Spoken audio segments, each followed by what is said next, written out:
So I want to thank you, our friends, our guests, and our members to the 19th annual meeting of the Circle of Friends. And before I go into a discussion or a reflection of what the past year has been like, I would like to do a short reflection of the holiday season that we're now in. Of course, we have Christmas and we have Hanukkah. And this year, Hanukkah starts on Christmas evening. So that's a very special and auspicious time for the Christians and Jews. But it's not only a Christian and Jewish festive time. The Buddhists, December 8th was Bodhi Day. Does anyone know what Bodhi Day was? Bodhi Day is celebrated by Buddhists around the world. That is the day that the Buddha attained enlightenment. So December 8th is part of our holiday tradition now. We're just embracing our Buddhist brothers and sisters. But it's not just a Buddhist time either. It's also a Zoroastrian time. December 26th, and I'm going to try to say it, Zarathos Desi. That is the date, yes? Yeah, also December 8th was when the blue bus started touring India. Really? In 1938. Wow. Yeah. Thank you very much for that. Okay. So we started the blue bus at this time, so that's the most special time. But Zarathos Desi is the day that the Zoroastrians honor the day that Zoroaster dropped his physical body. So that happens in December. So it's a very special time. Something else, right? We also have Kwanzaa.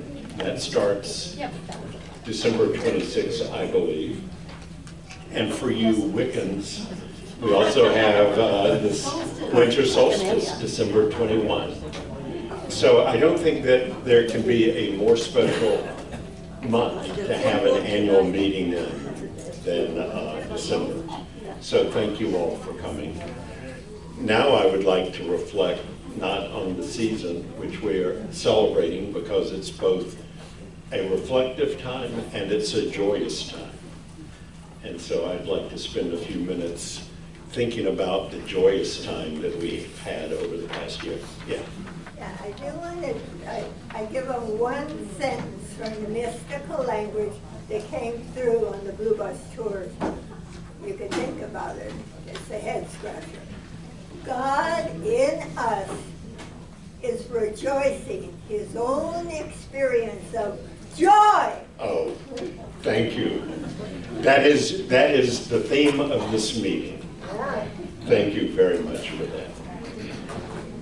So over the past year, as we reflect on it, it cost the Circle about $20,000 a year to operate. Not a high amount, but still an amount that has to be met. And as we were heading towards the end of the year, we were about $10,000 short. But we had the gala, we've had the bazaar, we've had the book sales, and we've had special events that all helped. And that brought us current, that brought us even. So we're not running at a deficit now. And say congratulations to us, but it is you all who made it possible. So thank you. And so the question becomes, what is it that we're doing? Why are we raising money? Why do we have an annual meeting in December, a time to get us all together? And I would like to take us to the Circle's main purpose. And this is found in our bylaws. And it is, we are aspirants who strive to remember Avatar Meher Baba through love, fellowship, and service to one and all.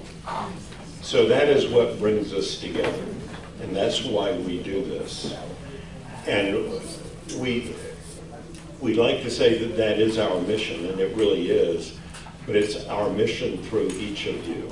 It cannot be accomplished without each of our members and friends contributing to this.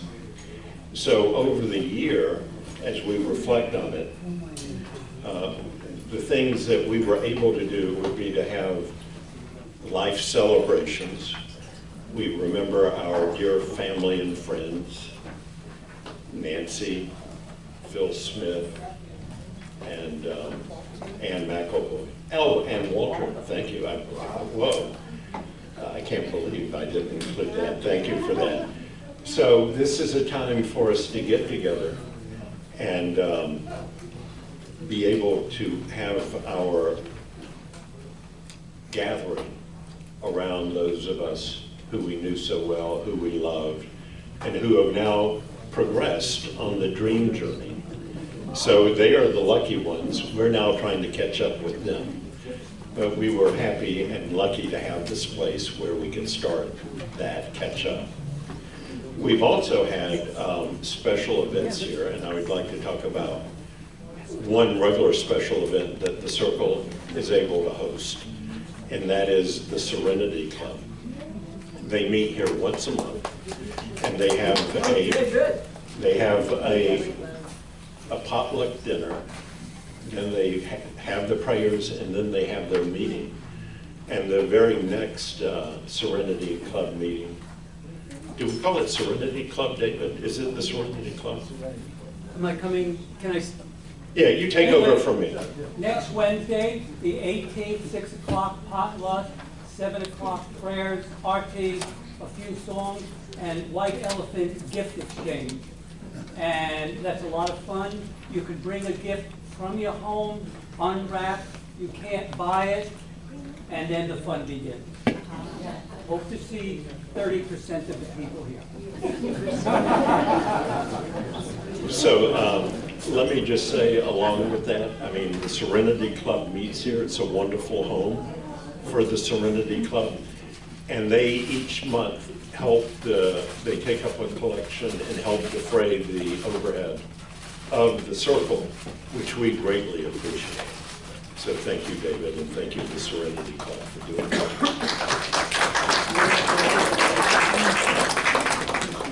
So we've also had birthday parties here. Obviously, we've had talks here. I think our last talk was Bob Mulligan, and I know Bob is here. Okay, hey Bob. So unfortunately, I couldn't make it, but Bob, I have to tell you, so many people have been coming up to me and telling me how wonderful your talk was and how much they enjoyed it.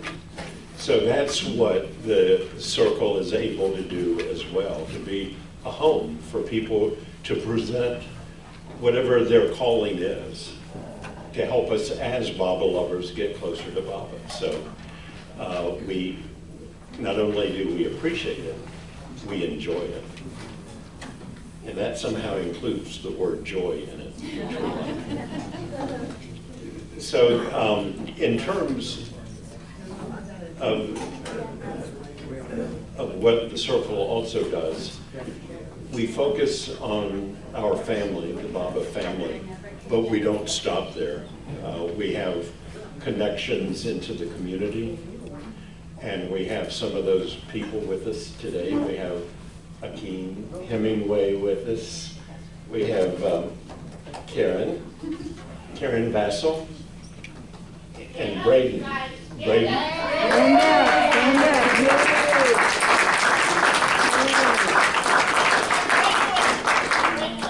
And Raylan, stand up. And they are Phoenix Renaissance Inc. So they are the work being done in Racepath. And in the larger community. Well, and in the larger, we have several board members here.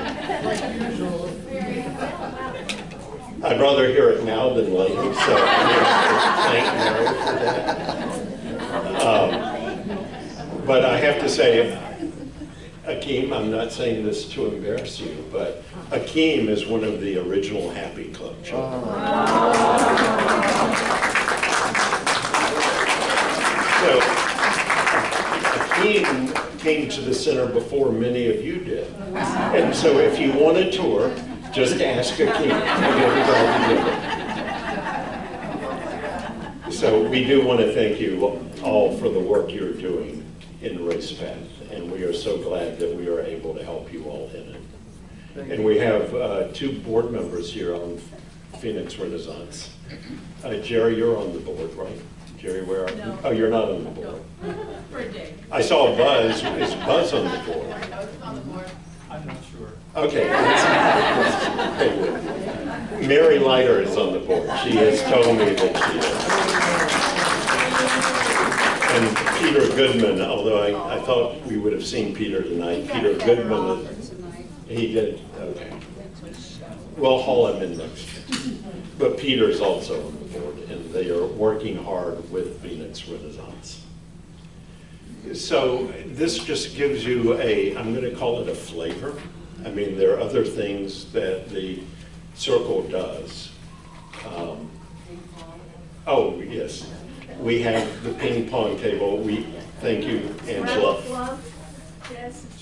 We chess club, Scrabble, and Angela, I can't believe I almost forgot this, but on Sunday mornings now, we have a Sunday brunch, and Angela has graciously organized that. And so thank you for that, Angela. I mentioned that we have people who are civilians, meaning they're not necessarily Bible lovers who use the place. Well, I was going to do that. So that actually comes to a different part of my theme, but no, let me just say it now. So this is Baba telling me to redirect my talk. And so we have our mission statement, which I read to you. But what is it that Baba really wants us to understand about this? And I've been thinking about this and thinking about it, and I couldn't figure it out until, of course, Baba showed me. And it's found in his New Life quote, not the song, but his quote about the new life, where he says, "The new life is endless, and even after my physical death, it will be kept alive by," and one of the bys is, "those who believe in the lovers of God and in the reality of manifestation, and yet do not expect any spiritual or material reward." So what we do here is we believe in the lovers of God. We come together and we love God together, and that's exactly what Baba wants. And that is the fulfillment in part of the new life. And what Dennis is referring to when we talk about the lovers of God, it's just not Baba lovers. A church group comes, and I think it's a pretty evangelical group. They don't have their services here, but they meet here because it's a place where they can meet, and they feel the right spirit when they come here, and they meet here. It wasn't this past year, but it was a year or two ago, where a family came, not Jehovah, Seventh-day Adventist family, and they from all over, and they came and met here. They wanted to use the circle space as a place for them to meet. So this is an example of the lovers of God being able to come and be part of Baba's new life, and they are doing it. And we're happy that we're able to make that a possibility. Now, in terms of welcoming others, we're going to have a new neighbor shortly. Do you know who the new neighbor is going to be? Guy Fieri is opening up a restaurant in the old J.C. Penney place immediately next door. What is that? What is Guy Fieri? Okay, there's some people who don't watch TV here, but Damien asked, who is Guy Fieri? He's a TV celebrity. He's a chef, And he has a program on the Food Network or one of those. Wow. And what's the name of it? It's something, Diners, Dives. Dives, diners, and Diners, drive-ins, and dives. And it's shown nationally. And he goes around the country picking out these little restaurants that no one knows about, and he makes them, they now appear on national TV and they become sensations overnight. And he started his own chain of his own restaurants, and they have chosen Myrtle Beach, and they've chosen this mall to set up operations. So, they will be feasting on Guy Fieri's food and Mayor Baba's love when they come. And so you know that they're going to be walking around the mall, and they'll be seeing Baba when they do. So what I've described is really our reflection of the past, what we've done over the past year. I would like to just spend a minute thinking about what our future looks like. And we know what our mission is, but what we need more than anything else are people's thoughts, ideas, and energy to make the circle an even more welcoming and vibrant place. And so we invite each of you to not only think about it, but tell us about it, and as much as possible, become active in our community center. We want this to be the perfect place overnight. And we are dreaming big about what the circle can be. But Baba even tells us how to go into the future with our dreams. So Baba tells us,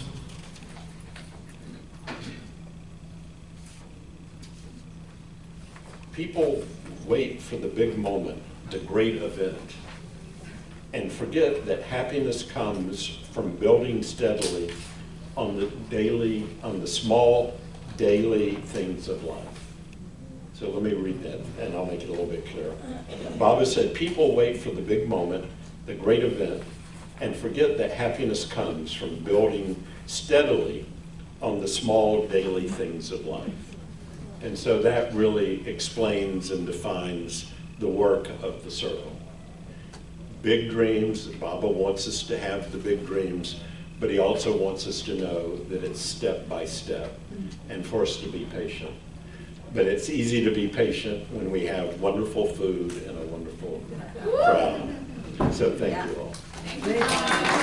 Headliner here, Gary Edelman, give him a hand. Now that wasn't enough, give him another hand. And he is going to treat you to the tenderest tones that you've ever heard. Okay, well, we're counting the ballots. Well, this is an honor.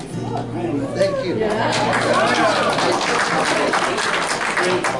When John was talking, and we were talking about how we're, I don't know if I should put we in there, how you're supposed to. But anyway, you know, basically, be for everyone, God for everyone. Anyway, it reminded me of the song I want to play, and it's something about how God comes for all of us. Anyways, but if anybody remembers the, I'm pretty bad at talking before I sing, but if anybody remembers the picture of the photo of Baba reaching out over the water, it was a river. Yes. And before I was a Baba lover, I saw that picture and I thought he was reaching out over the ocean. Anyways, and I wrote this song and I was like having my conversation with him, trying to decide if I was going to be a Baba lover. Gary, that was Christmas Day. What's that? That was on Christmas Day. Oh, I don't know. 1938. Yeah, 38. It was on the Blue Bus Tour. Okay.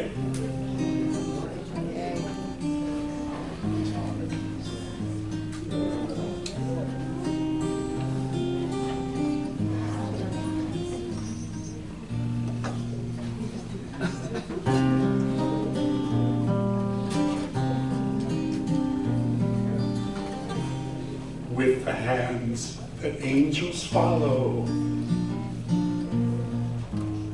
reaching out across the sea, and with the eyes that see tomorrow, watching over you and me. He has come for all, come to save the world, reaching out to every grain of sand. He has come for all, come to save the world. Now we wait for him to come again.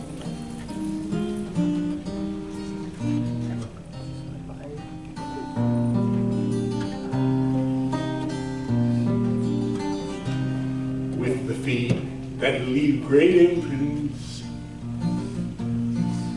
to help us find the way back home, and with the words of silent wisdom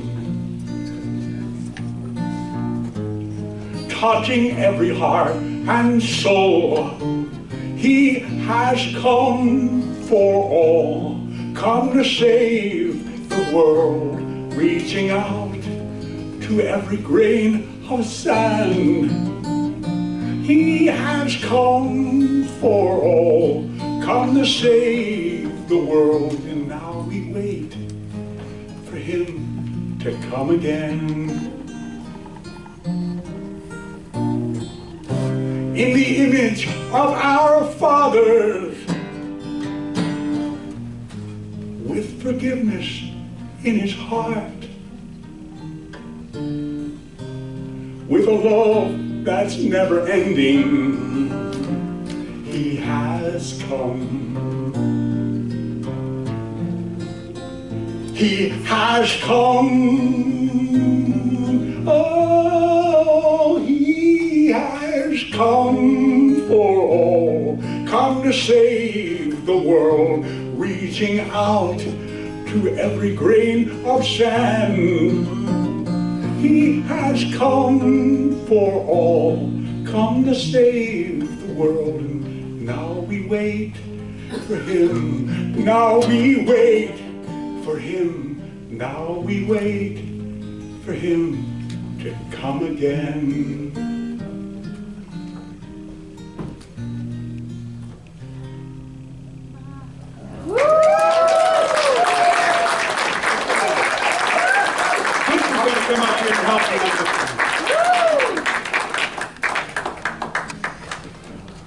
I'm doing something new. It's the first time for me. Wow. I'm playing with a sitar pick.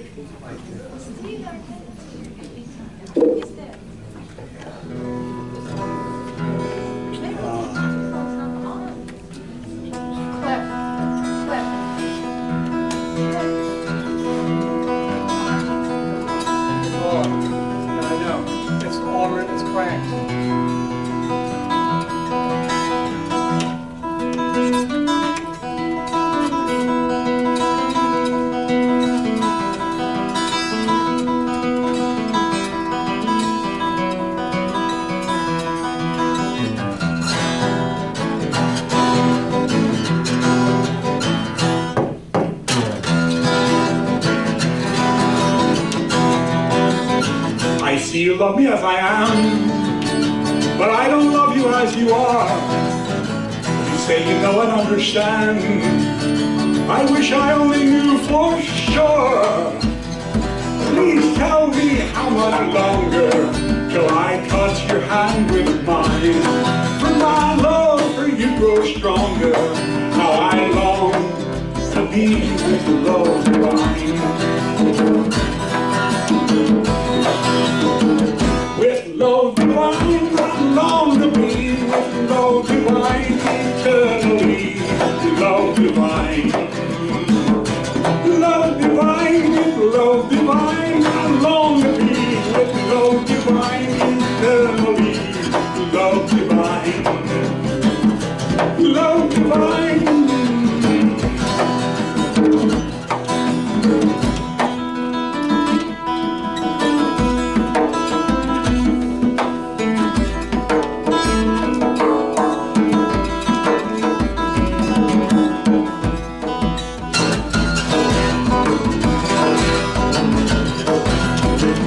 saw your picture on the wall. I saw a smile so beautiful. I saw a sparkle in your eye. I saw you brighten up my life. Please tell me how much longer till I touch your hand with mine. For my love for you grows stronger. How I long to be with love divine. With love divine, I long to be with love divine eternally. Love divine. Love divine, with love divine, I long to be with love divine eternally. Love divine. Love divine.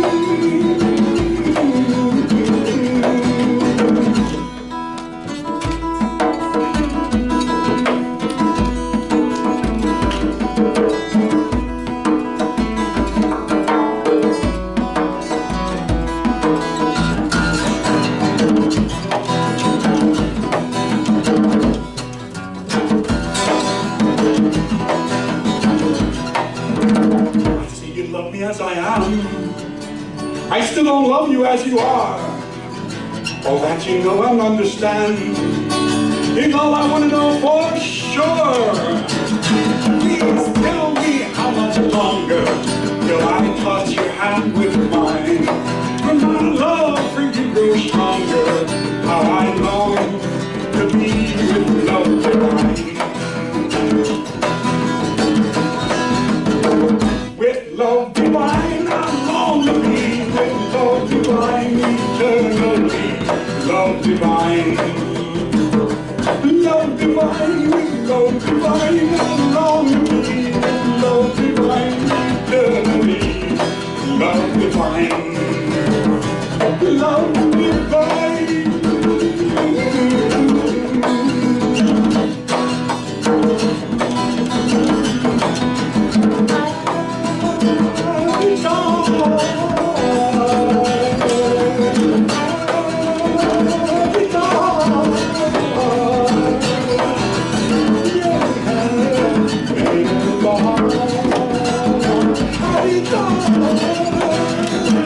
With love divine, I long to be with love divine eternally. Love divine. Love divine. Love divine.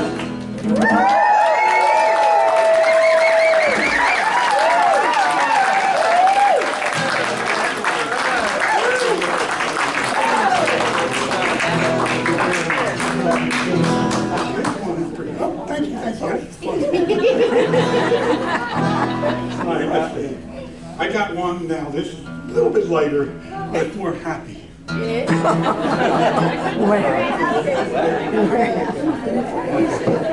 last one wasn't on there.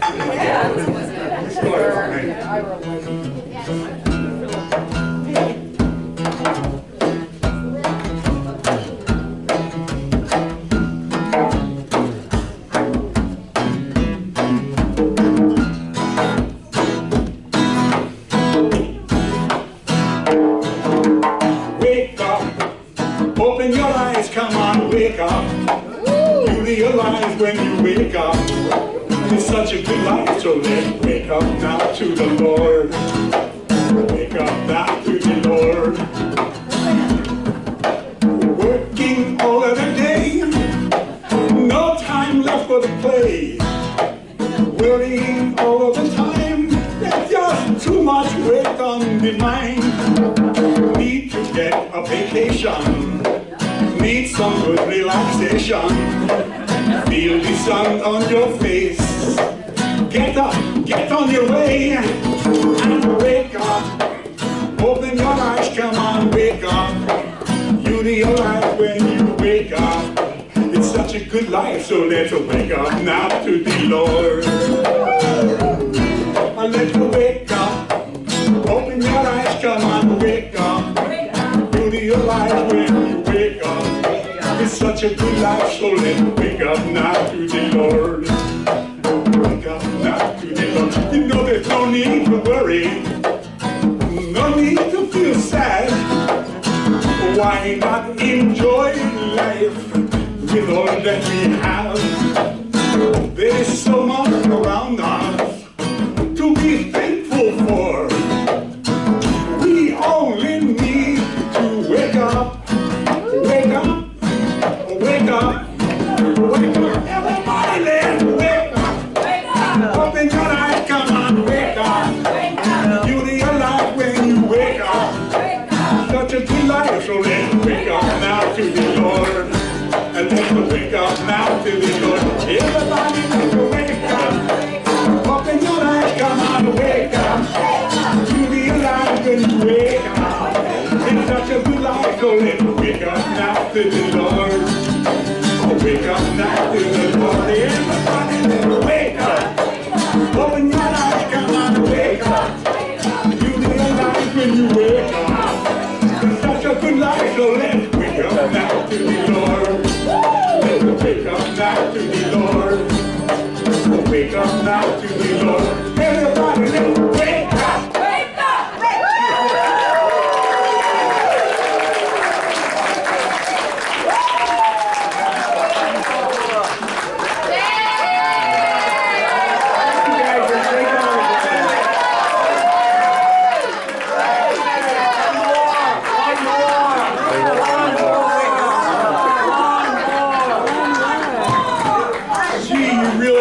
Work hard to get me back up here.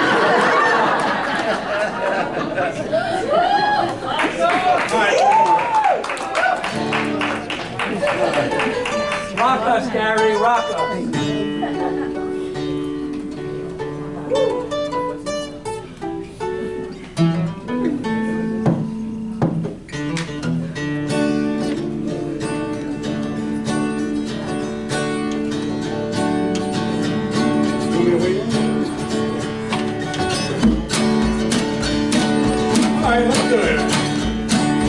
Sing it from the mountains, sing it from the seas, wherever one may travel, wherever one may be. Sing in any language, the words remain the same. Simple to remember, just sing the Master's name. What's the name they have? What's the name? Baba. What's the name they have? What's the name? Baba. Mere Baba. Mere Baba. Whenever feeling happy, whenever feeling sad, whenever feeling lonely, or just feeling bad, all of these emotions coming from within, helping to remind us all, sing a song to him. What's the name they have? What's the name? Baba. What's the name they have? What's the name? Baba. Little Baba. Little Baba. He resides in every heart. Meher Baba, Avatar, Avatar.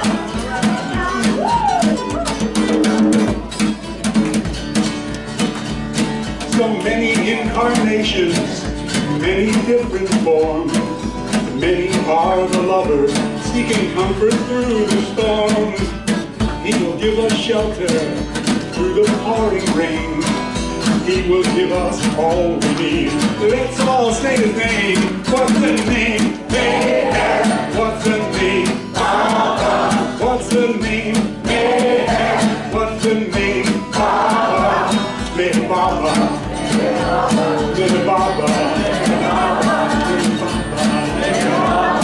So sing it from the mountain, sing it from the sea. And if you listen up closely, you can hear it in the trees. The Lord of all creation, the music that He brings, it resonates in every heart, in every living thing. What's the name they have? What's the name? Baba. What's the name they have? What's the name? Baba. Mere Baba. Mere Baba. Mere Baba. What's the name they have? What's the name? Baba. What's the name they have? What's the name? Baba. Mere Baba. Mere Baba. Mere Baba.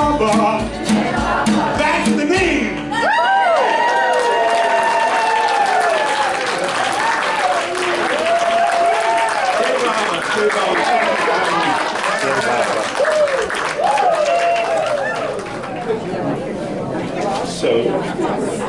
now it's time for our keynote speaker.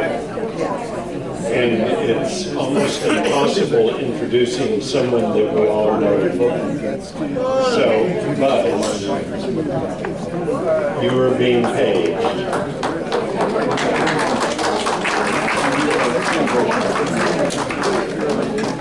His first trip to the center was 1971.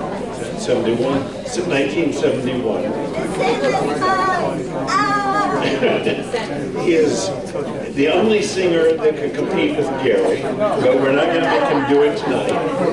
And we're going to have now his keynote address.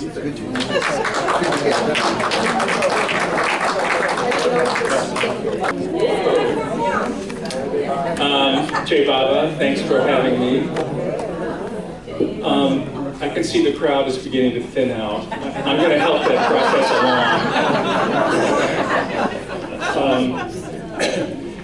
along. Jim asked me to give this little talk, and I wondered about what, and he said, well, how about the archives? So I'll say a little bit about the archives, and then I'll say a few other things about the center. I don't know if you've heard, but the center has stepped up its archive program. And because it became clear that we really need to have a really active archive program to do the things that Baba wanted us to do at the center. And the primary thing he wanted us to do was to present him to people who come. That's what happens at the center, is he's presented. And he gave things for that purpose. He gave the center for that purpose. And he told Elizabeth to make sure that it remains in 100% good repair. That was an archival order. And also to keep the barn and the lagoon cabin and his house as it was when he was there as much as possible. And that's also archival. And thank God we have people like Lee McBride and others who have done that brilliantly all these years. It's amazing how the center staff functions and makes things look like they've never been repaired. They look like they did years and years ago. It's an art form, I think.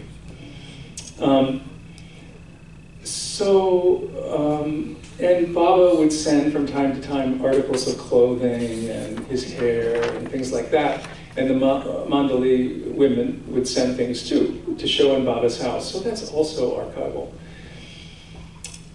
And, but for the longest time, we weren't doing very much because we didn't have the energy, didn't have the staff, we didn't have the sort of backing of the board.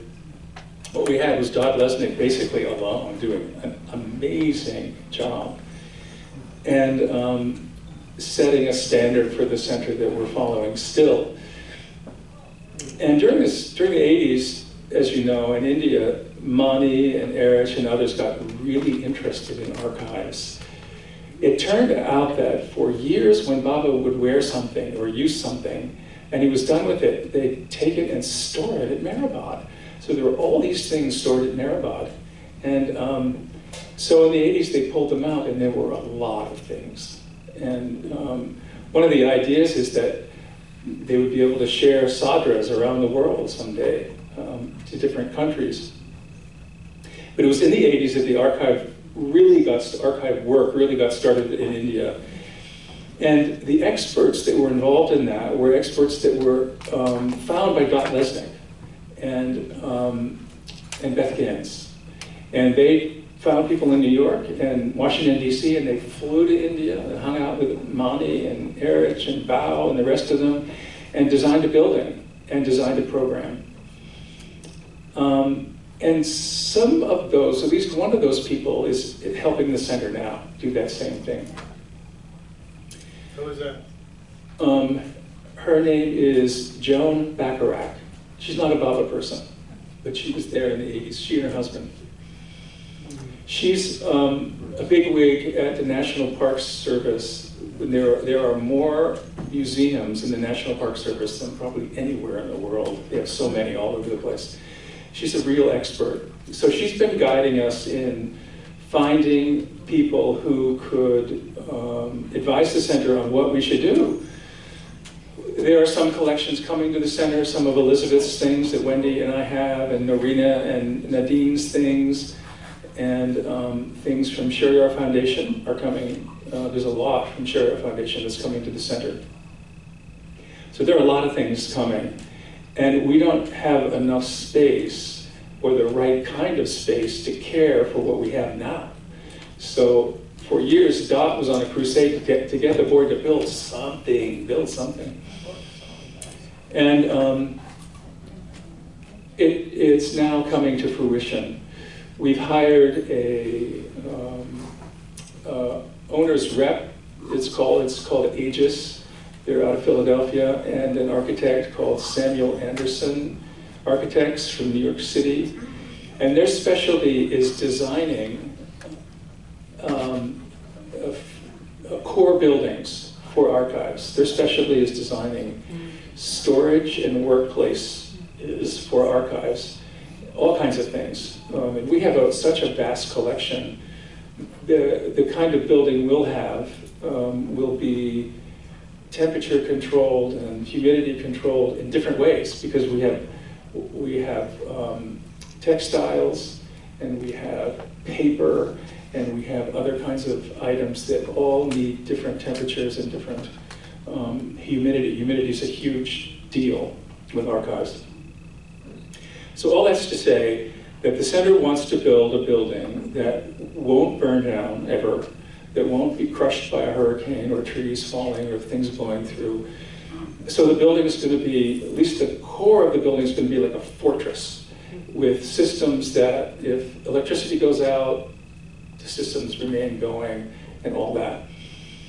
So their challenge is to build this building at a cost that we can afford, which is, we can't afford anything. So that was an easy one.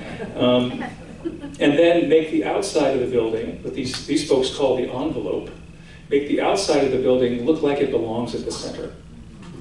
So it's, when people see it, they think, oh, that's a lovely building. It's not an archival masterpiece that people will come from around the world to see. We don't want that. We just want a building that functions. And part of that will be, so we'll have lots of storage, workspace, and then a space that will be used for presenting Baba, sort of multimedia along with artifacts that will tell different stories about his life. That's the sort of blue sky thinking. We'll see how it goes as we go along. We've gotten some preliminary drawings from them, and the cost is just too much, so we're having them go down and go down and go down. The building probably will be in the range of $4 to $5 million, which is of course absurd. But what can we do? If we want to keep these things really well for a long, long time, this is how you do it. We have the best people, maybe in the world, advising us on this, and they're saying, and people who work with textiles and people who work with paper, and they're saying, this is what you need to do. This is the best thinking. And it occurs to us that if we don't do the best for the avatar, who would we do it for? So we'll see how it goes. So far we feel like Baba wants it, because it's one of those, Baba things, the doors keep opening in the right way and not closing. So far so good. Maybe when we get to the money door, the door will close. We don't know, but we'll see. The center is accepting things, but things mostly associated with his life, things that he wore, things that were of his body, his hair, nails, things that, letters that were written by him or for him by Mandali, things that were directly part of his life, or that were part of the life of the center, along with videos and recordings of the Mandali. Because we don't have enough room to accept everything. Like, I think most people who met the Mondali, like Wendy and I, had a lot of things from, you know, Mani, some from Mani or Mara or whatever. And we can't take all those because they were just, what would we do with them? How would we display them? And so it was because of that, I think that MAC came about in Asheville, which I think is a great idea. I'm glad they're doing it. I think it's a great service to the Baba world that they're doing that. I'm just talking about what the center does and the things that we're going to be doing. Let's see. I was going to read things, but I'm not going to do that. A couple of other things that are happening with the center. Any questions about that before I move on? Archival questions? Yeah. Does MAC actually parallel what the center would be doing? And are there other archival centers around the states as well that would be paralleling what the center is doing in archival terms? If you mean by paralleling, doing the same things. Similar. Yeah, I think so. Yeah, I think MAC does that. I'm not sure what they're doing in Marana. I think Phyllis Frederick's things were left to someone who was at Marana. So, and I don't know the disposition of that. I know this. The Heartland Center also is creating an archive. Oh, good. And then Beloved Archive. And Beloved Archives, yes, of course. And the Supis have a very big archives that they're probably miles ahead of everyone else, but pardon? No, they're not. They're not? No. Okay. They're not. Doggone it. They're not even close to what we have in India. Okay. Yeah. So squash that right there. Yes. Where would the physical location of this be? I don't know. I'm not sure. It's going to be somewhere around. The idea was sort of with lots of different things, and Lee and Michael Teisch and others were involved in thinking about this. I thought, well, let's put it right in the middle of the center so it's protected. And people who know about the world said that's not a good idea because, first of all, it will be harder to build there because there aren't utilities. It's harder to get there. You'll be building in the middle of the center, and it's going to take 1.5 years to build the building. It's going to be noisy. But besides that, if there's a fire, it's going to be hard to get to. If it's robbed or broken, there's not going to be the kind of security that you need. If there's a hurricane, all of that. So it makes more sense to be somewhere along the Patterson Drive down to the Otts Place. Somewhere along there, because it's easy access for building, and it's very safe. It's a safe neighborhood. And but where along there, I don't know. And we'll see. Yeah. Wendy? Please. Buzz, would you talk a little bit more about the people involved, like the Philadelphia Museum people, what they've done? Because I think it's fascinating, the kind of work they've done. So Aegis is an owner's rep. They work on a lot of projects, but when I went to an archival museum conference. Roz and I went to it, and I just thought it was going to be the most boring thing in the world, but I needed to become educated. And it wasn't. These are just lovely people, and really into service. And so Aegis, who we had hired because Joan said, you got to hire, and this is the person you have to hire because they're really the best. So we interviewed him, Aegis, and somebody else, and we decided on that. And they gave a presentation, and they were involved in coordinating the revamping of the Philadelphia Museum of Art. You know, that gigantic-looking Greek, Roman-looking building, the Rocky building, you know, where he stands on top there. And it was like $450 million project, and it was Frank Gehry, and so we sat there looking at this thing, because they gave a presentation that showed a film, and afterwards we went up and said, why are you working with us? And they said, we do all sorts of levels of projects. We do projects that are not very expensive and all the way up. And they're very kind of worldly wise, building wise, and very respectful of the center. And I already talked about the architect firm. They're really lovely people, and you can tell they like the center. They're into it, and the head architect is a very thoughtful guy, and he walks around by himself a lot. He looks at different places, and he's trying to get a good feel for it. So I think we have a good crew. We'll see. And we're going to make a lot of noise in about 2 years. Any questions? Yeah. You have an architecture firm and you have a museum design firm? No, we have an owner's rep. And the owner's rep actually will run the project. They helped us. They found half a dozen architects that we interviewed. They'll help with the budgeting. They're hiring the engineers. They've come down here and we have interviewed local engineers and local people. In other words, John's advice to us is, you don't know how to build this building. Nobody down there knows how to build this building, and you'll never build another one. So you need to get somebody who does know. And we thought that was good advice. No, the architecture firm that does most of the museums in Washington, D.C. is run by a Babalu. Oh, yeah? Oh, yeah. And they're regarded as the best. Their firm is Howard and Rivas. And Tracy Rivas is a very close friend of mine. She's been to Maribot. And they're the best. They get all the best museums in America. Yeah. And I'm sure she would be very interested in helping you with this and probably would give you rates below what anybody else would give you. Contracts have been signed. What can we do? Yeah. You didn't ask us first. Pardon? You didn't ask us first. So one big thing that's happening at the center is that Barbara Plews has retired. That is such a huge thing for the center because she's been this, in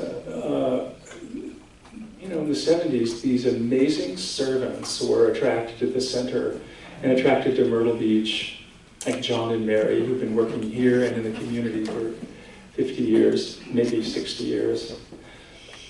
I'm feeling every year. 50 years. And she has, I'm glad she's not here because she would walk out the door now that I started talking. She's been such an amazing force at the center and has done such great work. And then she fell and broke her hip. She's been planning on retiring. She was planning on retiring this year. We've been talking about it. She fell and broke her hip and she said, oh, that's it. Bob is telling me I need to get out now. So that's what's happened. And she kind of dipped her toe back in for a little while, but she's back out again. So if you have questions for Barbara, don't call her. Call me. And what we're doing, which is really, I think, it's turned out to be a blessing in disguise, because I had interviewed a couple of people for her job, and trying to get Barbara and Lee to write down what they do has been one of my tasks since I got hired. I've been doing this job for 7 years since I got hired, and they won't do it. I've set up appointments, I've had people come, I've had video cameras, whatever we can do, they won't do it. And we can't fire them, they were just too good. What's happening is basically it's called the coordinator team, which is something she set up that runs the different heads that run the retreat, has been meeting with her and talking about what her job is, because her job really is Barbara. And and I had tried to get her to write down what she does, and it's really impossible. So we've been, as a group, redesigning her job and finding that there are pieces of it that can be handed off to different places. So it's making it I think in one sense, both a bit more, it's making it more communicated. People know then what's going on more. And this leadership team will be the one who designs the new retreat director's job, so that when that person is hired and comes on, it will be sometime next year, I don't know when, maybe 6 months, maybe a little more, I don't know. But we want to get this done first, really have a clear idea about what this is, and it seems to be working out pretty well. So if, again, if you have questions for Barbara, or if you have really big problems, call Judy Scheck. Don't call me. You have to call me. Or call Jerry. Yeah, is Jerry here? Yeah. So if you see Barbara, really give her congratulations. She will really hate it. But the thing is, she deserves it. She is so wonderful and so great.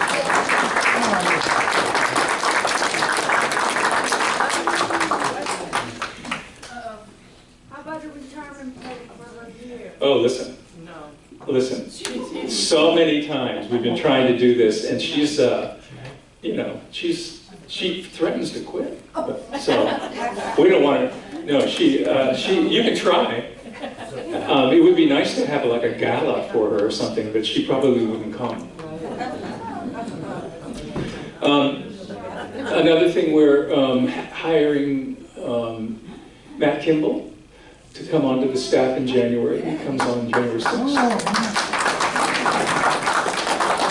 And he is going to be working with Lee and shadowing Lee for when Lee retires. Don't ask me when that is, because I don't know. He doesn't know either. He's not saying. Personally, I hope he never retires, but when I said that to him, he had a weary look in his eye. But he really is a master at what he does, and he knows so much, and he won't write it down. So he's got to have somebody there working with him. If you see him, chastise him, will you, for that? I'm sure he'll take it really well, too. Silent. We have one new, well, a lot of things are going to be new in the new year, but not shockingly new. But one thing we're trying to do is really get our arms around the sort of cell phone thing at the center and the devices thing. There's so much use. It's just kind of like ballooned. So one thing we're asking, please to power off your phones, like turn them off. Not airplane mode, but really off. And the reason for that, we thought airplane mode, but then there are some people who are really allergic to this thing that happens with cell phones. It's akin to that thing that happens in homes when where the power company puts in this thing that reports on what your power use is. Smart meters, and some people are really affected by it. People get sick. And there are some people who get sick from all the cell phone stuff. So we thought, well, if you're going to put it on airplane mode, just turn it off if it helps people in the room. So we're asking people to power off your phone when you're in programs. And also in the barn, lagoon cabin, and Baba's house. I know it's a pain, but it just takes a couple of seconds. And then we're going to, in the new year, figure out ways where we can be more communicative about not using phones in the kitchens, in the original kitchen, in the boathouse, during the teas, things like that. Because it's bothers people. I don't know if it's ever bothered you all, but of course you're all losing your hearing, so you probably don't know that this is happening.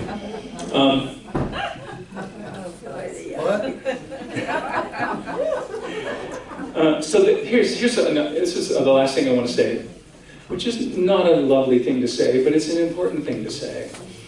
And that is, I've been talking to some women, Baba women, some who live around here and some who live around the country, about how sometimes they feel really uncomfortable at Mayor Center.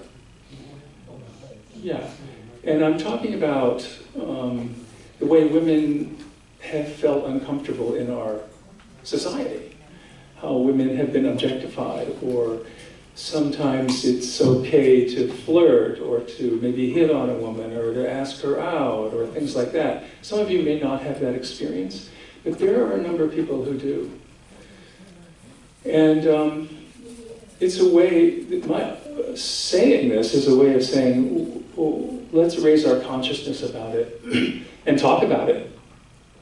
It's not unusual for me to hear that some of us old guys at tea are standing a little too close, or leering, or, yeah, and maybe not aware of it, but it's uncomfortable. And also, some overt things, too, that I know about, that are, do you remember some of you, when we first went to Mehrabad and Marazad in the 70s, there wasn't a trace of sexuality anywhere, not a trace of it. That wasn't exactly true at the center, because it was us, this wild group of people. But wouldn't it be lovely if we could keep all of that? We can't get rid of it. I mean, we're peoples, we have sex in us, but keep it out of the atmosphere. Keep the atmosphere on the highest within, and not some of this other, not let the world creep, that part of the world creep in.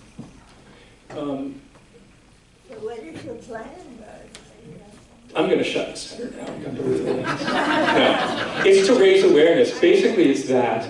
I mean, it's just a matter of saying it to each other. And if you see it happening, let me know. Because I don't mind saying to somebody, look, come on, think about where you are. This is too important. It happens at the youth office. My God, these are raging hormonal teenagers. And we are on top of that, as much as we can be. There's no hanging out together at night. There's no sneaking off to the gazebo. The counselors are, well, let's put it this way. People do it, and then they're caught, and then they stop doing it. So we put that message right out there in the youth sahavas and say, in the orientation, hey, let's make this a week where you're not hitting on each other. Let's not have sexuality part of what we do here. Let's focus on the highest within. Is that a deal? And people say, yeah, let's do it. No, let's not do it.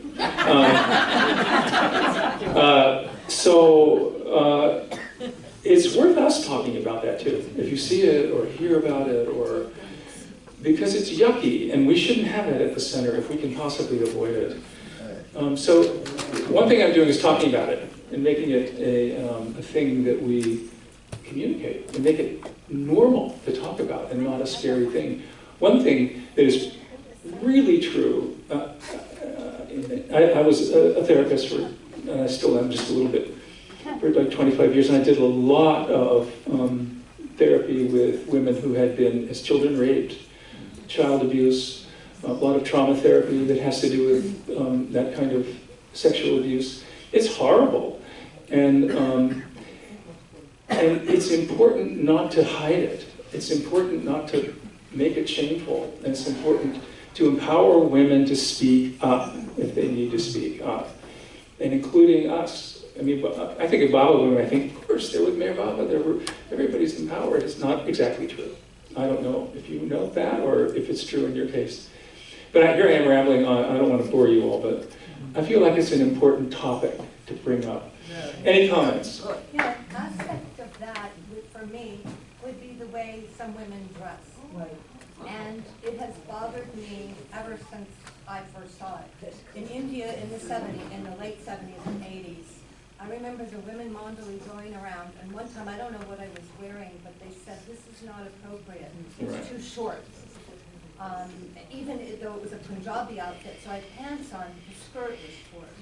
And they would not allow people coming to Marathon to be dressed tight bodices, and I see it all the time at Mayor Center.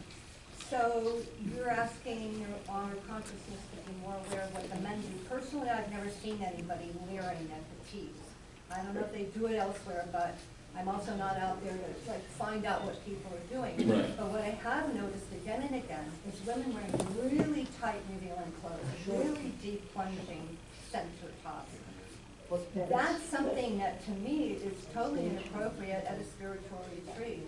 Right. And I'm a woman and I like men and I'm still like, I'm going like this, you really are gonna dress that way in public and then here at the center, so that's my comment about it. Okay. Thomas, can I say something? Sure. Can people come up to the mic? We can hear. Yeah, because you can't be heard. She just was saying that she feels disturbed by women that dress revealing, and if we're gonna talk about how men behave, then we should maybe think about that. I think maybe that's a separate conversation, but like when he's talking about women feeling uncomfortable, like this is my personal, opinion. If you want to talk about that, it's just like it's something that happens again and again when you're talking about violence against women, that it comes back on women, and it's just like, well, she should have been dressed different. Like he's speaking right now about women being, women speaking up and saying that they're feeling uncomfortable, that they are personally having experiences where they feel unsafe at the center. And that's what's happening right now. And for it to go back to, well, maybe she was dressed inappropriately, it's just like, we really, I want to raise consciousness about that, because that's what happens again and again, and it's why women a lot of times don't come forward to say what happened to them. So I want to steer it back and like focus and say, really, if we're talking about this topic, it's so we can create a safe environment for everybody. Women, children, and men too. If men know what to expect, what's expected. I think all adult men should know what's expected of them. But sometimes, things get wacky, but, every man in this room can, hear what's being said and be like, I'm going to keep my eyes peeled. I want to be a safe man. I want to be somebody that a woman could go to if they're feeling that way. If I see something inappropriate, then I will, I'll say something. I'll be a safe person. So I don't want, if you want to address that at a different time, but for me right now, I'm like, when I heard that, I was like, that feels like another assault. Right. Or it's just like, okay, like, let's focus, for me, like, on what's being said, and I think it's such a relief to me to hear that, because I think that the center being a safe place is like the most important thing in the world, because if it's not safe, then you can't really focus on feeling the love of God, because you're focused on, let me get the hell out of here because I don't feel safe. And that goes for everybody. That might, that goes for whether you're a woman, whether you're, a person of color, whether you're maybe even of a different religion, whether you're, gay or whatever. So I'm just saying, like, in general, I would love it if as a community we could really focus on that. That's all. Thank you. Thank you. Amen, I can second that. Any other comments? Thanks for listening to that. Just want to relate, I remember Jerry Edwards. Did everybody remember Jerry Edwards? No. Okay, so he was quite a man, and he one time said, "You women gotta have mercy on us men. If you think that we can look at your gorgeous bodies exposed in, not necessarily flamboyantly, but just exposed, you don't understand what we men are made out of." And he was just trying to say, there is a responsibility on both sides of the sexual continuum for people to be respectful of how you present yourself in public. And that's what he was trying to say, like, have mercy, man. I mean, Also have some okay, I won't say any more about that a woman could be dressed in a turtleneck and they could still happen. So I just think to be talking about that in that context right now, like, it doesn't matter what women are dressed like, this will still happen. And I just think it's, yeah. Thanks for bringing up the topic. It's really since it came up, I lived in India for years, and I do know, since Buzz mentioned Marazad in the 70s, if any woman showed up in revealing clothing, they were told to go home and wear something appropriate. And the Mandali were very, very specific about that. It was not allowed. And also, if men were ogling women, somebody would say something to them. So the idea, it's very hard in this culture, I know, because if you say to anybody that they have to dress in a certain way, you're stealing their freedom or something. But I can give you an example of the center. I brought an old friend on the center, and there were two young women and string t-shirts without bras. And he was appalled. You know, what sort of place is this? And so, you know, if you want to go there, you're probably going to have to follow what the Mandalay had set up, which is what Father had set up, which is a dress code of some sort. And I know nobody wants to do that, but that's, in terms of the way the Mandalay did it, that's what they did. Except it's 2025 as of January 1st, and I'm so sorry, sir, but you know what? If a woman wants to dress in a t-shirt and go to the center, she should be allowed and feel safe. So please don't, that's old school thinking, and that's the problem, that's old paradigm. It's time for the new paradigm. No, that's fine, but if a woman wants to do that and a man is attracted to the way her body looks, you shouldn't blame him. Guess what? Ladies and gentlemen, I promise you next annual meeting we'll bring small arms so that you can shoot it out. I would like us for one moment to focus back on why we're here. And we're here as a community of love, and love means not necessarily never having to say you're sorry, but it certainly means giving everyone the benefit of the doubt. So, thank you, Buzz, not only for a very interesting, diverse keynote address. Thank you so much. I hope you had a great time. We did. Yeah. It was fun.